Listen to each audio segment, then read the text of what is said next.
João Wesley, A Tocha Tirada do Fogo, 1703-1791. O céu, à meia-noite, era iluminado pelo reflexo sombrio das chamas que devoravam vorazmente a casa do pastor Samuel Wesley. Na rua, ouviam-se os gritos: "Fogo! Fogo!" Contudo, a família do pastor continuava a dormir tranquilamente, até que os escombros ardentes caíram sobre a cama de uma filha, Hattie. A menina acordou sobressaltada e correu para o quarto do pai. Sem poder salvar coisa alguma das chamas, a família foi obrigada a sair casa afora, vestindo apenas as roupas de dormir, numa temperatura gélida. A ama, ao ser despertada pelo alarme, arrebatou a criança menor, Carlos, do berço. Chamou os outros meninos, insistindo que a seguissem, e desceu a escada. João, porém, que então contava 5 anos e meio, ficou dormindo. 3 vezes a mãe, Susana Wesley, que se achava doente, tentou debalde subir a escada. 2 vezes o pai tentou, em vão, passar pelo meio das chamas, correndo. Sentindo o perigo, ajuntou a família no jardim, onde todos caíram de joelhos e suplicaram em favor da criança presa pelo fogo. Enquanto a família orava, João acordou e, depois de tentar descer pela escada, subiu numa mala que estava em frente a uma janela, onde um vizinho o viu em pé. O vizinho chamou outras pessoas e, juntos, conceberam o plano de um deles subir nos ombros de um primeiro, enquanto um terceiro subia nos ombros do segundo, até alcançarem a criança. Dessa maneira, João foi salvo da casa em chamas, apenas instantes antes de o teto cair com grande fragor. O menino foi levado pelos intrépidos homens que o salvaram para os braços do pai. "Cheguem, amigos!" clamou Samuel Wesley ao receber o filhinho. "Ajoelhemo-nos e agradeçamos a Deus. Ele me restituiu todos os meus filhos. Deixem a casa arder. Os meus recursos são suficientes." 15 minutos depois, casa, livros, documentos e mobiliário não existiam mais. Anos mais tarde, em certa publicação, apareceu o retrato de João Wesley e, embaixo, a representação de uma casa ardendo com as palavras: "Não é este um tição tirado do fogo?" Zacarias capítulo 3, versículo 2. Nos escritos de Wesley foi encontrada uma referência interessante acerca desse histórico sinistro. Em 9 de fevereiro de 1750, durante um culto de vigília, cerca das 11 horas da noite, lembrei-me de que era esse o dia e a hora, havia 40 anos, em que me tiraram das chamas. Aproveitei-me do ensejo para relatar a maravilhosa providência. Os louvores e as ações de graças subiram às alturas, e grande foi o regozijo perante o Senhor. Tanto o povo como João Wesley já sabiam naquele tempo por que o Senhor o poupara do incêndio. O historiador Lecky nomeia o grande avivamento como sendo a influência que salvou a Inglaterra de uma revolução igual a que, na mesma época, deixou a França em ruínas.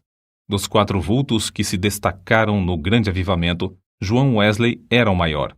Jonatas Edwards, que nasceu no mesmo ano de Wesley, faleceu 33 anos antes dele.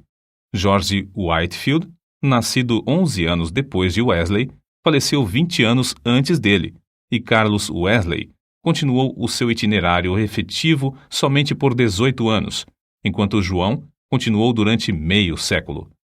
Mas a biografia deste célebre pregador, para ser completa, deve incluir a história de sua mãe, Susana. De fato, é como certo biógrafo escreveu: "Não se pode traçar a história do grande avivamento do século passado, o 1700, na Inglaterra, sem dar uma grande parte da herança merecida à mãe de João e Carlos Wesley. Isso não somente por causa da instrução que inculcou profundamente aos filhos, mas por causa da direção que deu ao avivamento. A mãe de Susana era filha de um pregador. Esforçada na obra de Deus, casou-se com o eminente ministro Samuel Annesley. Dos 25 filhos desse enlace, Susana era a 24ª. Durante a vida, seguiu o exemplo da sua mãe, passando 1 hora de madrugada e outra à noite orando e meditando sobre as Escrituras. Pelo que escreveu certo dia, vê-se como se dedicava à oração. Que Deus seja louvado por todos os dias em que nos comportamos bem. Mas estou ainda descontente, porque não desfruto muito de Deus. Sei que me conservo demasiadamente longe dele. Anseio ter a alma mais intimamente ligada a ele pela fé e amor. João era o 15º rebento dos 19 filhos de Samuel e Susannah Wesley. O que vamos transcrever, escrito pela mãe de João, mostra como ela era fiel em ordenar a seus filhos e a sua casa depois dela. Gênesis, capítulo 18, versículo 19. Para formar a mente da criança, a primeira coisa é vencer-lhe a vontade. A obra de instruir o intelecto leva tempo e deve ser gradual, conforme a capacidade da criança. Mas o subjugar-lhe a vontade deve ser feito de uma vez, e quanto mais cedo, tanto melhor. Depois, pode-se governar a criança pela razão e piedade dos pais, até chegar o tempo de a criança poder também exercer o raciocínio. Acerca do casal Wesley e seus filhos, o célebre comentador da Bíblia, Adam Clarke, escreveu: Nunca li nem ouvi falar de uma família, não conheço e nem existe outra, desde os dias de Abrão e Sara, de José e Maria de Nazaré, a qual a raça humana deve tanto. Susannah Wesley acreditava que aquele que poupa a vara aborrece a seu filho. Provérbios, capítulo 13, versículo 24. E não consentia que seus filhos chorassem em voz alta. Assim, apesar de a casa estar repleta de crianças, nunca havia tempos tristonhos nem balbúrdia no lar do pastor. Um filho jamais ganhou coisa alguma chorando na casa de Susannah Wesley. Susannah marcava o 5º aniversário de cada filho como o dia em que deviam aprender o alfabeto, e todos, a não ser 2, cumpriram a tarefa no tempo marcado. No dia seguinte, a criança que completava 5 anos e aprendia o alfabeto começava o estudo da leitura, iniciando-o com o primeiro versículo da Bíblia. Os meninos no lar de Samuel Wesley aprenderam o valor que há em observar fielmente os cultos. Não há em outras histórias fatos tão profundos e atraentes como os que constam acerca dos filhos de Samuel e Susannah Wesley, pois antes de saberem ajoelhar-se ou falar, eram instruídos a dar graças pelo alimento, por meio de acenos apropriados. Logo que aprendiam a falar, repetiam a oração dominical de manhã e à noite, e eram ensinados também a acrescentar outros pedidos, conforme cada desejo em particular. Ao chegarem à idade própria, um dia da semana era designado a cada filho para conversar sobre as dúvidas e dificuldades. Na lista aparecem os nomes de João, para a quarta-feira, e o de Carlos, para o sábado. E para os filhos, o dia de cada um tornou-se precioso e memorável. É comovente ler o que João Wesley, 20 anos depois de sair da casa paterna, disse à sua mãe: Em muitas coisas, a senhora tem intercedido por mim e tem prevalecido. Quem sabe se agora também, na intercessão para que eu renuncie inteiramente ao mundo, terá bom êxito. Sem dúvida, será tão eficaz para corrigir o meu coração como era, então, para formar o meu caráter. Depois do espetacular livramento de João do incêndio, sua mãe, profundamente convencida de que Deus tinha grandes planos para seu filho, resolveu firmemente criá-lo para servir e ser útil na obra de Cristo. Susannah escreveu estas palavras nas suas meditações particulares: Senhor, esforçar-me-ei mais definitivamente em prol desta criança, a qual salvaste tão misericordiosamente. Procurarei transmitir-lhe fielmente ao coração os princípios da tua religião e virtude. Senhor, dá-me a graça necessária para fazer isso sincera e sabiamente, e abençoa os meus esforços com grande êxito. Ela era tão fiel em cumprir sua resolução que João foi admitido a participar da ceia do Senhor com a idade de 8 anos. Nunca se omitia o culto doméstico da programação do dia no lar de Samuel Wesley. Fosse qual fosse a ocupação dos membros da família ou dos criados, todos se reuniam para adorar a Deus. Na ausência do marido, Susannah, com o coração aceso pelo fogo dos céus, dirigia os cultos. Conta-se que, certa vez, quando ele prolongou a ausência mais do que de costume, 30 a 40 pessoas assistiram aos cultos no lar dos Wesley, e a fome pela palavra de Deus aumentou a ponto de a casa ficar repleta de vizinhos. A família do pastor Samuel Wesley vivia rodeada de pobreza, mas pela influência do Duque de Buckingham, conseguiu um lugar para João na Charterhouse, em Londres. Assim, o menino, antes de completar 11 anos, deixou a atmosfera fragrante de oração ardente para enfrentar as porfias de uma escola pública. Contudo, não cedeu ao ambiente de pecado de que estava rodeado. Conservava também as suas forças físicas, obedecendo fielmente ao conselho de seu pai, que corresse 3 vezes de madrugada ao redor do grande jardim da Charterhouse. Tomou como regra da sua vida, dali em diante, manter o vigor do corpo. Aos 80 anos, apesar de seu físico franzino, considerava coisa insignificante andar a pé 1,5 léguas para pregar. Conta-se um exemplo da influência que João exercia sobre seus colegas da Charterhouse. Certo dia, o porteiro sentiu falta dos meninos no terraço de recreio e foi achá-los em uma das salas, congregados em redor de João. Este contava-lhes histórias instrutivas, as quais atraíam-lhes mais do que o recreio. Acerca desse tempo, João Wesley escreveu: Eu participava de várias coisas que reconhecia como sendo pecado, embora não fossem escandalosas aos olhos do mundo. Contudo, continuei a ler as Escrituras e a orar de manhã e à noite. Baseava a minha salvação sobre os seguintes pontos. Primeiro, não me considerava tão perverso como o próximo. Segundo, conservava a inclinação de ser religioso. Terceiro, lia a Bíblia, assistia aos cultos e fazia oração. Depois de estudar 6 anos na Charterhouse, Wesley cursou em Oxford, tornando-se proficiente no latim, grego, hebraico e francês. Mas seu interesse principal não era o intelecto.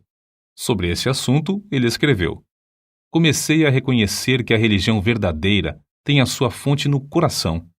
Reservei 2 horas, todos os dias, para ficar sozinho com Deus. Participava da ceia do Senhor de 8 em 8 dias. Guardei-me de todo o pecado, quer de palavras, quer de atos. Assim, na base das boas obras que praticava, eu me considerava um bom crente. João se esforçava para levantar-se diariamente às 4 horas. Por meio de anotações que registravam suas atividades cotidianas, conseguia dar conta de seu tempo para não desperdiçar um só momento. Continuou a observar esse costume até quase o último dia da sua vida. Certo dia, quando ainda jovem, assistiu a um enterro em companhia de um moço e conseguiu levá-lo a Cristo, ganhando assim a primeira alma para seu Salvador. Alguns meses depois, com a idade de 24 anos e depois de um período de oração, foi separado para o diaconato. Enquanto estudava em Oxford, juntava-se a um pequeno grupo de estudantes para orar, estudar as Escrituras diariamente, jejuar às quartas e sextas-feiras, visitar os doentes e encarcerados e confortar os criminosos na hora da execução. Todas as manhãs e todas as noites, cada um passava 1 hora orando sozinho em oculto. Durante as orações, paravam de vez em quando para observar se clamavam com o devido fervor. Sempre oravam ao entrar e ao sair dos cultos na igreja. Mais tarde, 3 dos membros desse grupo tornaram-se famosos entre os crentes. Primeiro, João Wesley, que talvez tenha feito mais que qualquer outro para aprofundar a vida espiritual, não somente na época, mas também em nossos dias. Segundo, Carlos Wesley, que chegou a ser um dos mais espirituais e famosos escritores de hinos evangélicos. E terceiro, George Whitefield, que se tornou o comovente pregador ao ar livre. Naquele tempo, sentia-se a influência de João Wesley em muitas partes das Américas, e hoje ainda é sentida.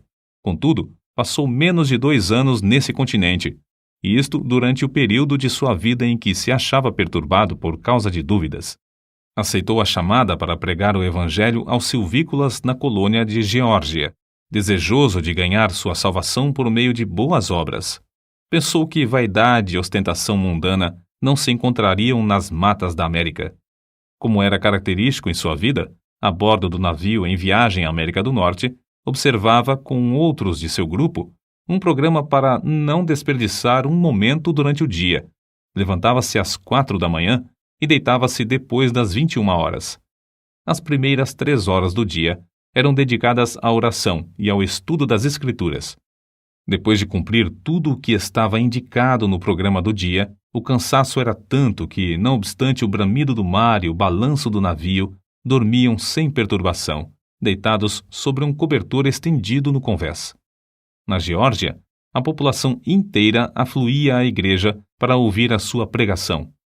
A influência de seus sermões foi tal que, depois de 10 dias, uma sala de baile ficou quase inteiramente abandonada, enquanto a igreja se enchia de pessoas que oravam e eram salvas.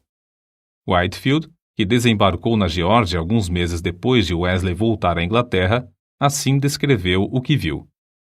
O êxito de João Wesley na América é indizível.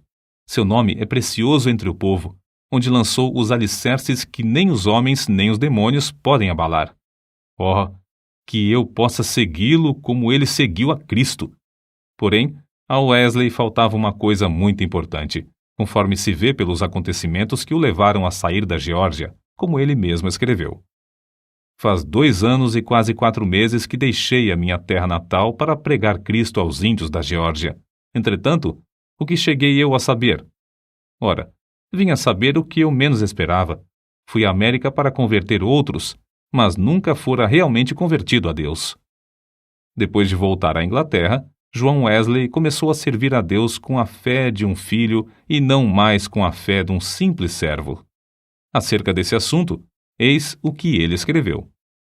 Não reconhecia que esta fé era dada instantaneamente, que o homem podia sair das trevas para a luz imediatamente, do pecado e da miséria para a justiça e gozo do Espírito Santo. Examinei de novo as Escrituras sobre este ponto, especialmente Atos dos Apóstolos. Fiquei grandemente surpreendido ao ver quase que somente conversões instantâneas, quase nenhuma tão demorada como a de Saulo de Tarso. Desde então, começou a sentir mais e mais fome e sede de justiça, a justiça de Deus pela fé. Fracassara na sua primeira tentativa de pregar o Evangelho na América porque, apesar de seu zelo e bondade de caráter, o cristianismo que possuía era uma coisa que recebera por instrução. Mas a segunda etapa de seu ministério destacou-se por um êxito fenomenal. E porque o fogo de Deus ardia na sua alma, chegara a ter contato direto com Deus através de uma experiência pessoal. Relatamos aqui, com suas próprias palavras, o episódio no qual o Espírito testificou ao seu espírito que era filho de Deus e que veio transformar completamente a sua vida. Eram quase 5 horas, hoje, quando abri o Novo Testamento, e encontrei estas palavras. Ele nos tem dado grandíssimas e preciosas promessas para que, por elas, fiqueis participantes da natureza divina. Segunda carta de Pedro, capítulo 1, versículo 4.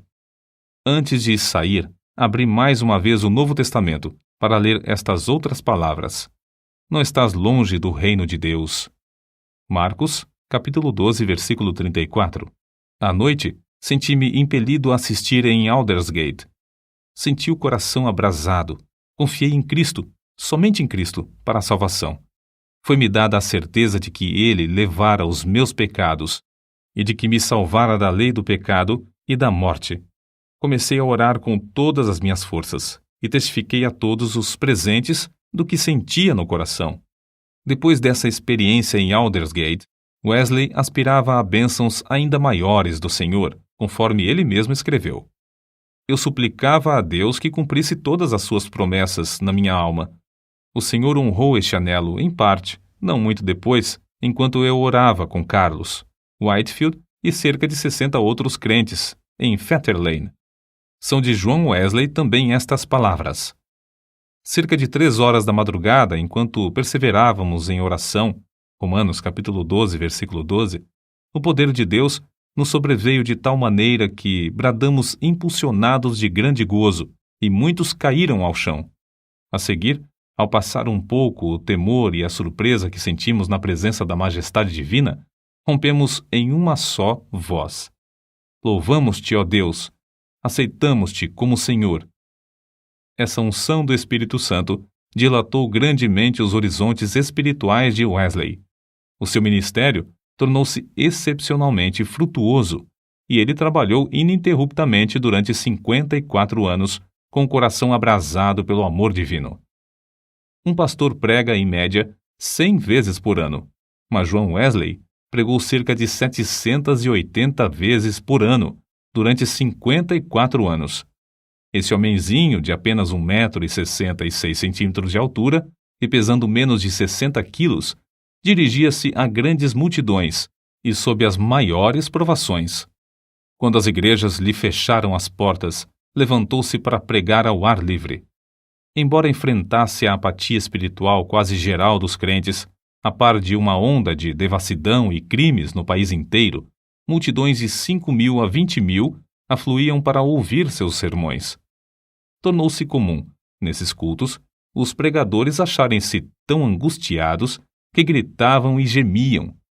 Se materialistas célebres, tais como Voltaire e Thomas Paine, gritaram de convicção ao se encontrarem com Deus no leito de morte, não é de admirar que centenas de pecadores gemessem, gritassem e caíssem ao chão como mortos, quando o Espírito Santo os levava a sentir a presença de Deus.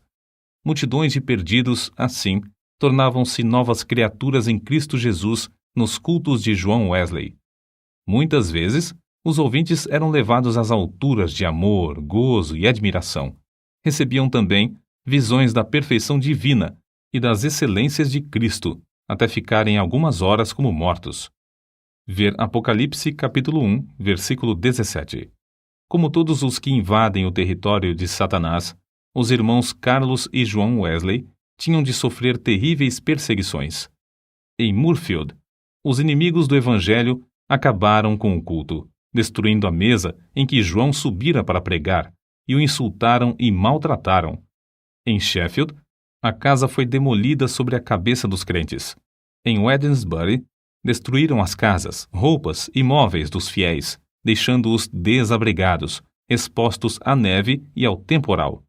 Diversas vezes, João Wesley foi apedrejado e arrastado como morto na rua. Certa vez, foi espancado na boca, no rosto e na cabeça até ficar coberto de sangue. Mas a perseguição por parte da igreja decadente era sua maior cruz. Foram denunciados como falsos profetas, paroleiros, impostores arrogantes, homens destros na astúcia espiritual, fanáticos, etc. Ao voltar para visitar Epworth, onde nascera e se criara, João assistiu no domingo aos cultos da manhã e da tarde na igreja onde seu pai fora fiel pastor durante muitos anos, mas não lhe foi concedida a oportunidade de falar ao povo. Às 18 horas, em pé sobre o monumento que marcava o lugar em que enterraram seu pai, ao lado da igreja, Wesley pregou ao maior auditório jamais visto em Epworth, e Deus salvou muitas almas. Qual a causa de tão grande oposição? Entre os crentes da igreja dormente, alegava-se que eram as suas pregações sobre a justificação pela fé e a santificação. Os descrentes não gostavam dele porque levou o povo a se levantar para cantar hinos às 5 da madrugada. João Wesley não somente pregava mais que os outros pregadores, mas os excedia como pastor, exortando, confortando os crentes e visitando-os de casa em casa. Nas suas viagens, andava tanto a cavalo como a pé, ora em dias ensolarados, ora sob chuvas, ora em temporais de neve. Durante os 54 anos do seu ministério, andou, em média, mais de 7.000 quilômetros por ano para alcançar os pontos de pregação. Esse homenzinho que andava tantos quilômetros ainda tinha tempo para a vida literária. Leu não menos de 1.200 tomos, a maior parte enquanto andava a cavalo. Escreveu uma gramática hebraica, outra de latim e ainda outras de francês e inglês. Serviu durante muitos anos como redator de um jornal de 56 páginas. O dicionário completo que compilou da língua inglesa era muito popular, e seu comentário sobre o Novo Testamento ainda tem grande circulação. Revisou e republicou uma biblioteca de 50 volumes, reduzindo-a para 30 volumes. O livro que escreveu sobre a filosofia natural teve grande aceitação entre o ministério. Compilou uma obra de 4 volumes sobre a história da Igreja. Escreveu e publicou um livro sobre a história de Roma e outro sobre a da Inglaterra. preparou e publicou 3 volumes sobre medicina e 6 sobre música para os cultos. Depois de sua experiência em Fetter Lane, ele e seu irmão Carlos escreveram e publicaram 54 inários. Disse que, ao todo, escreveu mais de 230 livros. Esse homem de físico franzino, ao completar 88 anos, escreveu: "Durante mais de 86 anos, não experimentei qualquer debilidade de velhice. Os olhos nunca escureceram, nem perdi o meu vigor." Com a idade de 70 anos, pregou a um auditório de 30.000 pessoas, ao ar livre, e foi ouvido por todos. Aos 86 anos, fez uma viagem à Irlanda, onde, além de pregar 6 vezes ao ar livre, pregou 100 vezes em 60 cidades. Certo ouvinte assim se referiu a Wesley: "Seu espírito era tão vivo como aos 53 anos, quando o encontrei pela primeira vez." Atribuiu a sua saúde aos seguintes fatores: primeiro, ao exercício constante e ar fresco; segundo, ao fato de nunca, mesmo doente ou com saúde, em terra ou no mar, haver perdido uma noite de sono desde o seu nascimento, o que não o impedia de participar das vigílias na igreja. Terceiro, a habilidade de dormir de dia ou de noite ao sentir-se cansado. Quarto, ao fato de, por mais de 60 anos, ter o hábito de levantar-se às 4 horas da manhã. Quinto, ao costume de sempre orar às 5 da manhã, durante mais de 50 anos. Sexto, ao fato de quase nunca sofrer de dor, desânimo ou preocupações durante a vida inteira. Não nos devemos esquecer da fonte desse vigor que John Wesley manifestava. Passava 2 horas diariamente em oração, e muitas vezes mais. Certo crente que o conhecia intimamente assim escreveu acerca dele: "Considerava a oração a coisa mais importante da vida, e eu o tenho visto sair do quarto com uma serenidade de alma visível no rosto até quase brilhar." A qualquer história da vida de John Wesley faltará o ponto principal, se não se fizer menção dos cultos de vigília que se realizavam uma vez por mês entre os crentes. Esses cultos se iniciavam às 20 horas e continuavam até depois da meia-noite, ou até cair o Espírito Santo sobre eles. Baseavam tais cultos sobre as referências no Novo Testamento acerca de noites inteiras passadas em oração. Foi assim que alguém se referiu ao sucesso. Explica-se o poder de Wesley pelo fato de ele ser homo unius libri, isto é, um homem de um livro, e esse livro é a Bíblia. Pouco antes da sua morte, escreveu: "Hoje passamos o dia em jejum e oração para que Deus alargasse a sua obra. Só encerramos depois de uma noite de vigília, na qual o coração de muitos irmãos foi grandemente confortado." No diário de John Wesley, há diversas anotações sobre oração e jejum. Entre outras coisas, ele escreveu o seguinte: "Enquanto cursava em Oxford, jejuávamos às quartas e às sextas-feiras, como faziam os crentes primitivos em todos os lugares." Escreveu Epifânio: "Quem não sabe que o jejum das quartas e das sextas-feiras é observado pelos crentes do mundo inteiro? Não sei por que eles guardavam esses 2 dias, mas é boa a regra. Se lhes servia, também me serve. Contudo, não quero dar a entender que o único tempo de jejuar seja esses 2 dias da semana, porque muitas vezes é necessário jejuar mais do que 2 dias. É necessário permanecer sozinho e na presença de Deus enquanto jejuamos e oramos, para que Deus possa mostrar-nos a sua vontade e dar-nos direção. Nos dias de jejum, devemos afastar-nos o mais possível de todo o serviço, de fazer visitas e das diversões, apesar de essas coisas serem lícitas em outras ocasiões." Seu gozo em pregar ao ar livre não diminuiu na velhice. Em 7 de outubro de 1790, pregou pela última vez fora de casa sobre o texto: "O reino de Deus está próximo. Arrependei-vos e crede no Evangelho." Consta em sua biografia que a palavra manifestou-se com grande poder e as lágrimas do povo corriam em torrentes. Um por um, seus fiéis companheiros de luta, inclusive sua esposa, foram chamados para o descanso, mas John Wesley continuava a trabalhar. Com a idade de 85 anos, seu irmão Carlos foi chamado pelo Senhor, e João sentou-se perante a multidão, cobrindo o rosto com as mãos, para esconder as lágrimas que lhe corriam pelas faces.